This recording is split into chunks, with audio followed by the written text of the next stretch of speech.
Hey guys, welcome back. This is our second installment of the Cooking on Bog Life. I've got my helper here in the kitchen with me, Griffin. And that's who we're going to talk about, and Graham. So when Griffin was real young, we started him on solids about 6 months. This little bug got 4 teeth at about 5 months. All 4 bottom teeth came in all at once. And by 9 months, he had 8 total. Graham is not getting his teeth in as quickly. He's just starting at 8 months to get his bottom teeth in. But we have started him on solids, and that's what this is about, solid baby food.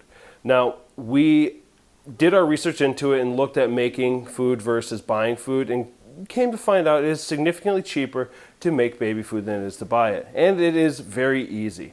There are a lot of shortcuts, and I'm going to show you some of the shortcuts to make baby food on the fly really quickly when you run out, what to have in the kitchen to make it easy, and some different methods of cooking it, all right? So we got a lot of fun stuff ahead, so let's get started.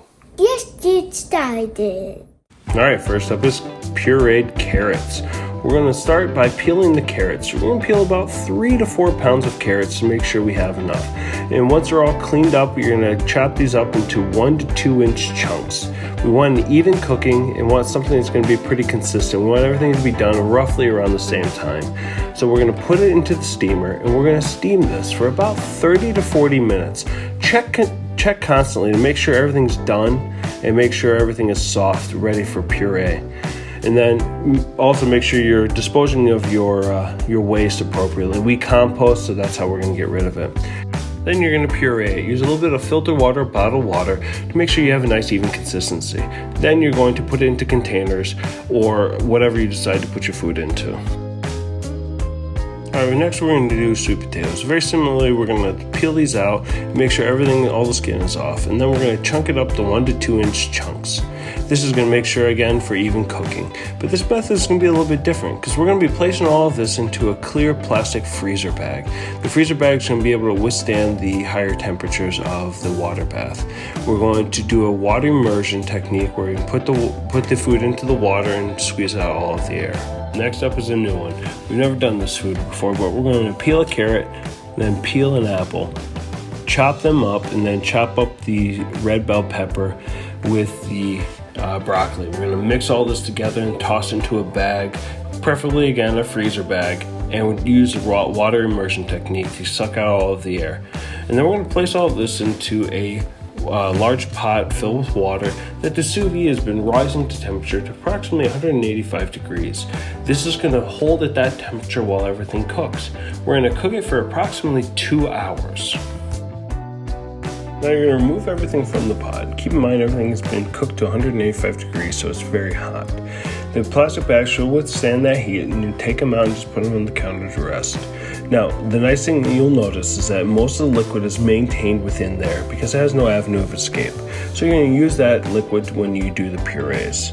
If you don't have enough liquid for the purees, add a little bit of filtered or bottled water to make sure it reaches the consistency you desire. If you're placing everything into containers and plan on putting it into the freezer, make sure you keep expansion in mind. Frozen items do expand when they go from hot to cold. So whether you're using glass or plastic, make sure you have room for expansion.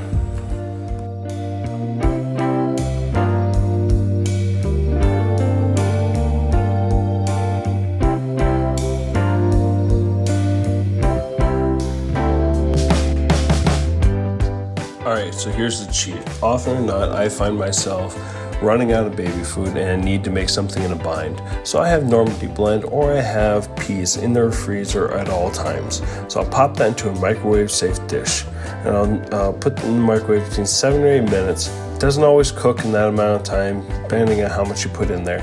But I add a little bit of water sometimes to help it steam. Put it back in, make sure it reaches the temperature it needs to so it's nice and soft.